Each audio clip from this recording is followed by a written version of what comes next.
ሰላም ወደዚህ ቻናል ቤተሰቦች እንደምን ቆያችሁኝ እንደምን ሰናበታችሁ። እንግዲህ በባለፈው ቪዲዮቻችን ላይ ከፔዲያትሪክ ኮርስ የወጡ የኤግዚት ኤግዛም ጥያቄዎችን ማየት ጀምረናል። እንግዲህ በዛሬው ቪዲዮ ደግሞ ክፍል 4ን እንግዲህ እንመለከታለን። ለዚህ ቻናል አዲስ ከሆናችሁ ሰብስክራይብ በማድረግ ቤተሰብ ሆናችሁ እንደዚህ አዳዲስ የኤግዚት ኤግዛም ቪዲዮዎች ስለቀቁና ለምን ወደፊት የላይሰንስ እና የሲኦሲ ኤግዛሞችን ስለምንሰራ ከወዲሁ ሰብስክራይብ ያደረጉ ቤተሰብ ሆናችሁ ኖቲፊኬሽን እንዲደርሳችሁ ያድርጉ።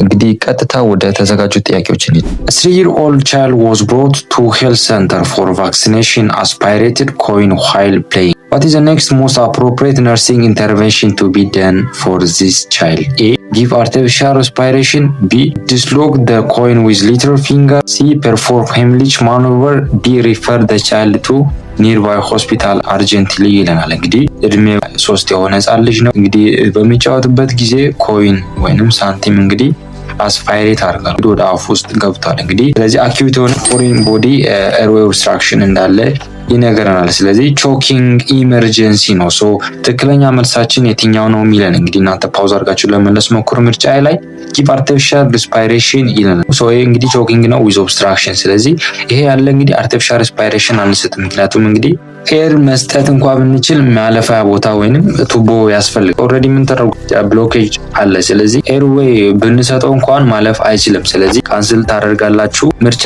ቢ ላይ ዲስሎግ ዘ ኮይን ዊዝ ሊትል ፊንገር ይለናል። እንግዲህ ይህን ማድረጋችን እንግዲህ ኦብጀክቱን ወደ ታች እንዲገፋው ያደርጋል። ስለዚህ በጣም ዴንጀረስ አክሽን ነው። ሰው ካንስል ታደርጋላችሁ። ትክክለኛ መልሳችን እንግዲህ ፐርፎርም ሄምሊች ማኑቨር የሚለው ይሆናል ማለት ነው። እንግዲህ እድሜያቸው ከ1 ዓመት በታችና ከ1 ዓመት በላይ ብለን እንግዲህ በባለፈው ጥያቄዎችም ለማየት ሞክረናል። እንግዲህ ከ1 ዓመት በታች ከሆኑ እንግዲህ ባክ ብሎና ቼስት ትራክሽን እንሰራለን። እድሜያቸው ከ1 ዓመት በላይ ከሆኑ እንግዲህ ሄምሊች ማኑቨር ስታንዳርድ የሆነ ኢመርጀንሲ ኢንተርቬንሽን ነው ማለት ነው። ስለዚህ ፈርስት እና ዘ ሞስት አፕሮፕሪየት አክሽናችን እንግዲህ ፐርፎርም ሄምሊች ማኑቨር ይሆናል። ምርጫ ዲ ላይ ሪፈር ቱ ኒርባይ ሆስፒታል አርጀንትሊ ይላል። እንግዲህ ሪፈር ማድረጋችን በእኛ ኢሚዲየት ሆነ አክሽን አለልን። ምክንያቱም እንግዲህ ኤርዌይ ኢት ኢዝ አን ኢመርጀንሲ። ስለዚህ አክት ሳናደርግ ሪፈር አናደርግም ማለት ነው። ስለዚህ ትክክለኛ መልሳችን ምርጫ ሲ ላይ ያለው ይሆናል ማለት ነው። Question number 22. A 17-day-old male baby was brought to pediatric OPD with a complaint of being unable to feed and convulsing. On examination, his temperature was 38 degrees centigrade, heart rate 98 beats per minute, and CSF findings show that his leukocytes were 13 per cubic millimeter, protein 110 milligram per deciliter, and 16% of blood glucose level. What is the most likely diagnosis of this baby? A. ኒዮናታል ሲዥር፣ ቢ ኒዮናታል አስፋክሲያ፣ ሲ ኒዮናታል ሴፕሲስ፣ ዲ ኒዮናታል ሜኒንጃይተስ ይላል። እንግዲህ እድሜው የ20 ቀን የሚያህል እንግዲህ ህጻን ልጅ ነው። ክላሲፋይ ስታደርጉ እንግዲህ ኒዮኔት ነው። እንግዲህ ፊል ማድረግ አልቻለም። በተጨማሪም እንግዲህ ኮንቨልዥን አለው። ቫይታል ሳይን ቼክ በምታደርጉበት ጊዜ ቴምፕሬቸሩ 38 ዲግሪ ሴንቲግሬድ ነው። ይሄ እንግዲህ ፌብራይል እንደሆነ ያሳየናል። ሄርት ሬቱ 98 ቢት ፐር ሚኒት ነው። እንግዲህ ሲኤስኤፍ ተልቆ ነበረ። እንግዲህ የሲኤስኤፍ ፋይንዲንግ ግሉኮሳይት እንግዲህ 30 ፔር ኪዩቢክ ሚሊሜትር ነው። ይህ ማለት እንግዲህ ኤሊቬትድ ሆኗል። ፕሮቲን ደግሞ 110 ሚሊግራም ፐር ዴሲሊትር ነው። ብለድ ግሉኮስ ለበሉ እንግዲህ 60% ነው። እንግዲህ ኖርማል እንግዲህ ኒዮናታል ሲኤስኤፍ ኖርማል ፋይንዲንግ ምን መምሰል አለበት? እንግዲህ ደብሊውፒሲ መጠናቸው መሆን ያለበት እንግዲህ ከ20 ኪዩቢክ ሚሊሜትር በታች ነው መሆን ያለበት። ሌላኛው እንግዲህ ፕሮቲን ነው። ይሄ ፕሮቲን እንግዲህ ከ100 ሚሊግራም ፐር ዴሲሊትር በታች መሆን አለበት። ሶስተኛው እንግዲህ ግሉኮስ ነው። ይሄም ግሉኮስ እንግዲህ ከ60 እስከ 80 ባለ ሬንጅ ውስጥ መሆን አለበት። እንግዲህ የኛን ኬዝ በምናይበት ጊዜ የደብሊውፒሲ መጠን ምን ሆኗል? ከፍ ብሏል። በተጨማሪም የፕሮቲን መጠኑ ምን ብሏል? ከፍ ብሏል። እንግዲህ ልጁ ኒውሮሎጂካል ሳይን እያሳየ ነው። ይሄም እንግዲህ ኮንቨልስ እያደረገ ነው። በተጨማሪም እንግዲህ ከፍተኛ የሆነ ፌቨር አለው። ሶ ጥያቄ ምለን እንግዲህ ምንድነው the most likely diagnosis መሆን የሚችለው የትኛው ነው የሚለን ጥያቄው። ምርጫ ላይ ኒዮናታል ሲዥር ይላል። እንግዲህ ሲዥር እንግዲህ ሲምፕተም ነው። አንደርላይኒንግ የሆነ ዲያግኖሲስ አይደለም። ስለዚህ ካንስል ታደርጋላችሁ። ምርጫ ቢ ላይ ኒዮናታል አስፋክዣ ይለናል። እንግዲህ አስፋክዣ አፍተር በርዝ ኢሚዲየትሊ የሚከሰተው እንግዲህ የልጁ ስንተኛ ቀን ነው ይለናል? 20ኛ ቀን ነው። በጣም የቆየ ነው። ስለዚህ ካንስል ታደርጋላችሁ። ምርጫ ሲ ላይ ኒዮናታል ሴፕሲስ ይለናል። እንግዲህ ሴፕሲስ በሚኖርበት ጊዜ እንግዲህ አንደኛ ከፍተኛ የሆነ ትኩሳት ይኖራቸዋል። ፊዲንግ ጋር በተገናኘ ፑር የሆነ ፊዲንግ ይኖራቸዋል። ነገር ግን እንግዲህ የሲኤስኤፍ አብኖርማሊቲ መኖር እንግዲህ ምንድነው የሚነግረን? እንግዲህ የሲኤንኤስ ኢንፌክሽን እንዳለ ነው የሚነግረን። ስለዚህ መልስ ሊሆን አይችልም። ካንስል ታደርጋላችሁ። እንግዲህ ትክክለኛ መልሳችን ኒዮናታል ሜኒንጃይተስ ነው። የሆነ ትኩሳት አለው፣ ኮንቨልሽን አለው፣ አብኖርማል የሆኑ ፋይንዲንጎች አሉ። ደብሊውፒሲ እና የፕሮቲን መጠን ከፍ ማለት፣ በተጨማሪም ፊዲንግ ዲፊካልቲ፣ እነዚህ እንግዲህ ክላሲክ ሳይን ኦፍ ኒዮናታል ሜኒንጃይተስ ነው። ስለዚህ ትክክለኛ መልሳችን ምርጫ ዲ ላይ ያለው ኒዮናታል ሜኒንጃይተስ የሚለው ይሆናል ማለት ነው። A 6-year-old child came to a pediatric emergency with a complaint of sudden loss of consciousness. The child was found to be in a diabetic ketoacidosis. The nurse planned to administer fluid child. Child's weight was 16 kg. What is the most appropriate fluid to be given in the first hour of admission? A. 116 up to 320 ml of IV DNS. B. 160 to 320 ml of IV 0.45% normal saline. Choice C. 116 up to 320 ml 0.9% normal saline. Choice D. 160 up to 320 ml IV 5% ዲግናል። እንግዲህ እድሜው 6 የሆነ ህጻን ልጅ ነው። እንግዲህ ሳደን የሆነ ሉዝ ኦፍ ኮንሺየስነስ አጋጥሞታል። በተጨማሪም እንግዲህ ዲያቤቲክ ኬቶ አሲዶሲስ ነው። ይሄ እንግዲህ ታይፕ 1 ፔሸንቶች ላይ እንግዲህ ለሞስት ኮመን የሆነ ኮምፕሊኬሽን ነው። ሶ በተጨማሪም እንግዲህ የልጁ ኪሎግራም 16 ኪሎግራም ነው። እንግዲህ ሶ ጥያቄም ለን እንግዲህ ምንድነው የትኛው ነው እንግዲህ አፕሮፕሪየት የሆነ ፍሉድ ለመጀመሪያ ሰዓት ለዚህ ህጻን ልጅ መሰጠት ያለበት ይለናል። እንግዲህ እናንተ ፓውዝ አድርጋችሁ ለመመለስ ሞክሩ። ምርጫ ላይ 116 up to 320 ነው የሚለው IV ዲኤንኤስ ይለናል። እንግዲህ መልሳችን አሁን ምክንያቱም እንግዲህ ዲኤንኤስ በውስጡ እንግዲህ ዴክስትሮስ ይዟል። እንግዲህ ኤርሊ ዲኬ ማናጅመንት ላይ እንግዲህ አንጠቀውም። ምክንያቱም እንግዲህ ግሉኮስ ኦልሬዲ ምንድነው ሃይ ነው ማለት ነው። ሶ ዴክስትሮስን እንግዲህ ኢኒሻሊ አንሰጠውም። ሶ ካንሰል ታደርጋላችሁ።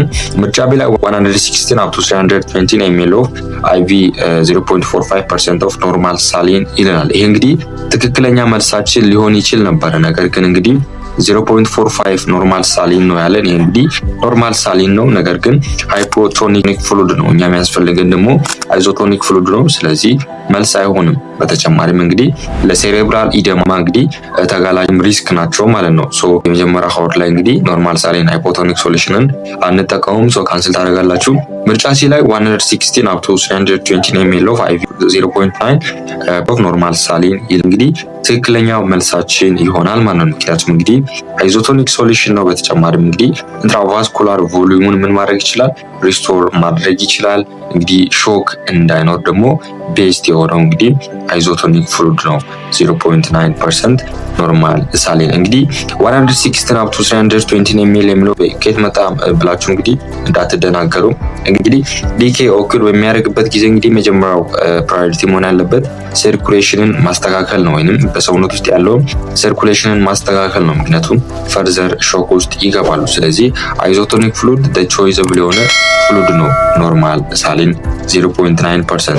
ስለዚህ ኢኒሻል ፍሉድ ቦልስ ደግሞ እንግዲህ ከ10 እስከ 20 ml per kg ነው የሚሰጥ። ስለዚህ የልጁ ኪሎግራም አለ። የልጁ ኪሎግራም 16 ነው። ስለዚህ 16ን በኢኒሻሉ እንደ በመጀመሪያው 10 በመታባዙበት ጊዜ ወደ 160 ይሰጠናል። ሁለተኛው ደግሞ አለ 20 ml። እንግዲህ 20 ml በ16 በመታባዙበት ጊዜ ወደ 320 ml ይሆናል ማለት ነው። ስለዚህ ፍሉድ መሰጠት ያለበት በዚህ በሁለቱ ሬንጅ ውስጥ ነው ማለት ነው። ስለዚህ ቁጥሩ ከየት መጣ ብላችሁ እንዳትደናገሩ፣ በዚህ ነው ቁጥሩ የመጣው። ምርጫ ዲ ላይ 116 up to 320 ነው የሚለው IV 5% ዴክስትሮስ ይለናል። እንግዲህ ኦልሬዲ ዲኬ ኦክር በሚያደርግበት ጊዜ እንግዲህ የግሉኮስ መጠን ኦልሬዲ ኤሊቬትድ ነው የሚሆነው። ስለዚህ ዴክስትሮስ መጨመር ያለበት እንግዲህ ብለድ ሹገሩ ድሮፕ በሚያደርግበት ጊዜ ይሄም እንግዲህ ከ250 ሚሊግራም ፐር ዴሲሊትር ድሮፕ በሚያደርግበት ጊዜ ምን ይጨመራል? ዴክስትሮስ ይጨመራል። ነገር ግን እንደ ኢኒሻል ማናጅመንት አይደለም ማለት ነው። ሶ ካንስል ታደርጋላችሁ። እንግዲህ ትክክለኛ መልሳችን ምርጫ ሲ ላይ ያለው ይሆናል ማለት ነው። The next one, a 7-year-old patient came to a pediatric OPD with a complaint of rapid shock-like and non-rhythmic convulsion of 4 episodes with 2-day duration. What is the most likely diagnosis of this child? A. Clonic seizure, B. Grand mal seizure, C. petit mal seizure, ዲ ማይክሎኒክ ሲዠር ይለናል። እንግዲህ እድሜው 7 የሆነ ህጻን ልጅ ነው። እንግዲህ ራፒድ የሆነ ሾክ ላይክ ሙቭመንት አጋጥሞታል። በተጨማሪም እንግዲህ ኮንቨልስ ያደረገ ነው። እንግዲህ ኮንቨልሽኑ ነን ሪትሚክ የሆነ ኮንቨልሽን ነው። ይህም እንግዲህ ለ2 ቀን የቆየ 4 ጊዜ የተደጋገመ ኤፒሶድ አለው። እንግዲህ ጥያቄው ምን እንግዲህ ምንድነው ዲያግኖሱ የትኛው ነው ከተዘረዘሩ ምርጫዎች ውስጥ ይለናል። እንግዲህ እናንተ ፓውዝ አድርጋችሁ ለመመለስ ሞክሩ። ምርጫ ላይ ክሎኒክ ሲዠር ይለናል። እንግዲህ ክሎኒክ ሲዠር አንደኛው መገለጫው እንግዲህ ሪትሚክ የሆነ ሙቭመንት ይኖራቸዋል። በተጨማሪም እንግዲህ ሪፒቲቲቭ የሆነ ጀርኪንግ የሆነ ሙቭመንት ነው የሚኖራቸው። ጥያቄው ላይ እንግዲህ ነን ሪትሚክ ይለናል። ስለዚህ መልስ አይሆንም፣ ካንስል ታደርጋላችሁ። ምርጫ ቢ ላይ ግራንድ ማል ሲዠር ወይንም እንግዲህ ጀነራላይዝድ ቶኒክ ክሎኒክ ሲዠር የምንለው ነው። ስለዚህ ግራንድ ማል ሲዠር ሁለት አይነት ፌዞች አሉ አይደለ? ቶኒክ ፌዝ እና ክሎኒክ ፌዝ አለው። ቶኒክ ፌዝ የምንለው እንግዲህ ስቲፍነስ ኦኪር የሚያደርግበት ፌዝ ነው። ክሎኒክ ፌዝ ደግሞ እንግዲህ ሪትሚክ የሆኑ ጀርኪንግ የሆኑ ሙቭመንቶች ኦኪር የሚያደርጉበት ነው። ዘንድ ኮንሽስነሳቸውን ሉዝ ያደርጋሉ። ዘንድ ለተወሰኑ ሰዓቶች ይቆዩና ከእንደገና ደግሞ ይነሳሉ። ጥያቄያችን ላይ እንግዲህ ሾክ ላይ ይለናል። ይህ እንግዲህ መገለጫው አይደለም የግራንድ ማል ሲዠር። ስለዚህ መልስ አይሆንም፣ ካንስል ታደርጋላችሁ። ምርጫ ሲ ላይ ፔቲት ማል ሲዠር ይለናል። እንግዲህ ፔቲት ማል ወይንም አብሰንስ ሲዠር የምንለው ሌላኛው ስሙ ነው። እንግዲህ ፔቲት ማል ሲዠር ላይ ምን አይነት ምልክቶችን ነው የምታዩት? እንግዲህ አንደኛ ብሪፍ የሆነ ስታርቲንግ ነው የሚኖረው። በተጨማሪም እንግዲህ የሞተር ሙቭመንት አይኖራቸው ፔቲት ማል ሲዠር በሚሆንበት ጊዜ። በተጨማሪም እንግዲህ ሙቭመንታቸው ሾክ ላይ ሙቭመንት አይደለም። ሞተር ጀርኪ እንግዲህ ቲፒካል የፔቲት ማል ሲዠር መገለጫው አይደለም። ስለዚህ ካንስል ታደርጋላችሁ። እንግዲህ ትክክለኛ መልሳችን ምርጫ ዲ ላይ ያለው ማይክሎኒክ ሲዠር የሚለው ይሆናል ማለት ነው። ምክንያቱም አንደኛ መገለጫ እንግዲህ ሳደን ነው የሚጀምረው ማይክሎኒክ ሲዠር። በተጨማሪም እንግዲህ ብሪፍ ነው። እንግዲህ ነን ሪትሚክ ዋነኛው እንግዲህ የማይክሎኒክ ሲዠር መገለጫ ነው። ሾክ ላይክ ጀርኪን አንደኛው እንግዲህ እና ወሳኙ መገለጫው ነው። በተለይ እንግዲህ ነን ሪትሚክ መሆኑ እንግዲህ የማይክሎኒክ ሲዠር ዋነኛ መገለጫ ነው። እንግዲህ መልቲፕል ታይምስ ኦኪር ያደርጋል። ልክ ኬዛችን ላይ እንዳለው እንግዲህ በ2 ቀን ውስጥ እንግዲህ 4 ጊዜ ነው ኤፒሶድ ያጋጠመው። ስለዚህ ትክክለኛ መልሳችን ምርጫ ዲ ላይ ያለው ይሆናል ማለት ነው። Question number 25. An adolescent girl came to pediatric clinic and diagnosed with uncomplicated nephrotic syndrome. What is the most appropriate nursing intervention for this patient? A.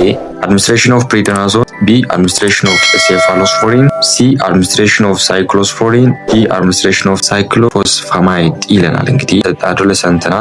አንኮምፕሊኬትድ የሆነ ኔፍሮቲክ ሲንድሮም ዲያግኖስ ተደርጋለች። እንግዲህ ምንም አይነት ኮምፕሊኬሽኖች ሜንሽን አልተደረጉም። ምንም አይነት ኢንፌክሽን የለም። በተጨማሪም እንግዲህ ስቴሮይድ ሬዚስታንስ የለም። ምንም አይነት ኮምፕሊኬሽን ሜንሽን አልተደረገም። እንግዲህ ለአንኮምፕሊኬትድ ኔፍሮቲክ ሲንድሮም ደግሞ ትክክለኛው የሆነው ኦፕሽን የትኛው ነው ይለናል። እንግዲህ እናንተ ፓውዝ አድርጋችሁ ለመለስ ሞክሩ። ምርጫ ዲ ላይ እንግዲህ አድሚኒስትሬሽን ኦፍ ሳይክሎፎስፋማይድ ይለናል። እንግዲህ ሳይክሎፎስፋማይድ የምንጠቀመው እንግዲህ ስቴሮይድ ዲፔንደንት ከሆኑ ምን እንጠቀማለን? ይሄን ድራግ እንጠቀማለን። በተጨማሪም እንግዲህ ኔፍሮቲክ ሲንድሮሙ በየጊዜው ሪላፕስ የሚያደርግ ከሆነ ሳይክሎፎስፋማይድን እንጠቀማለን። ነገር ግን የኛ ኬዝ ላይ እንግዲህ አንኮምፕሊኬትድ ኔፍሮቲክ ሲንድሮም ነው ብለን፣ ስለዚህ መልስ ሊሆን አይችልም። ምርጫ አድሚኒስትሬሽን ኦፍ ሴፋሎስፖሪን ይላል። እንግዲህ ሴፋሎስፖሪን እንደምታውቁት እንግዲህ አንቲባዮቲክ ነው አይደለ? ስለዚህ ኢንፌክሽን ካለ ነው የሚሰጠው። ነገር ግን የኛ ኬዝ ላይ እንግዲህ ምንም አይነት ስለ ኢንፌክሽን ሜንሽን የተደረገ የለም። ካንስል ታደርጋላችሁ። ምርጫ ቢ ላይ አድሚኒስትሬሽን ኦፍ ሳይክሎስፖሪን የምንሰጠው እንግዲህ ስቴሮይድ ሬዚስታንስ የሆነ ኬዝ ካለ፣ በተጨማሪም እንግዲህ ፍሪኩዌንትሊ ሪላፕስ የሚያደርግ ከሆነ ሳይክሎስፖሪንን እንሰጣለን። ነገር ግን የኛ ኬዝ ላይ እንግዲህ አንኮምፕሊኬትድ ኔፍሮቲክ ሲንድሮም ነው ብለን፣ ስለዚህ መልስ አይሆንም። ትክክለኛ መልሳችን እንግዲህ ምርጫ ኤ ላይ ያለው ይሆናል ማለት ነው። ምክንያቱም እንግዲህ አንኮምፕሊኬትድ ኔፍሮቲክ ሲንድሮም ነው። ስለዚህ ፈርስት ላይን ትሪትመንት የሆነው እንግዲህ ኮርቲኮስቴሮይድ ነው። ከኮርቲኮስቴሮይዶች ውስጥ እንግዲህ አንደኛው ፕሪድናዞል አንደኛው ነው። ስለዚህ አንኮምፕሊኬትድ ኔፍሮቲክ ሲንድሮም ከሆነ እንግዲህ ፈርስት ቾይዝ የሆነ እንግዲህ ፕሪድናዞል ነው ማለት ነው። ምክንያቱም እንግዲህ ስታንዳርድ የሆነ ትሪትመንት ነው ለአንኮምፕሊኬትድ ኔፍሮቲክ ሲንድሮም። በተጨማሪም እንግዲህ እነዚህ በሽንት ውስጥ የሚታዩ የፕሮቲን መጠን ይሄም እንግዲህ ፕሮቲን ዩሪያን ምንለውን ይቀንሳል። በተጨማሪም ሪኦኩራንሱን እንግዲህ ኢንዲዩስ ያደርጋል ማለት ነው። ስለዚህ ትክክለኛ መልሳችን ምርጫ ኤ ላይ ያለው ይሆናል ማለት ነው።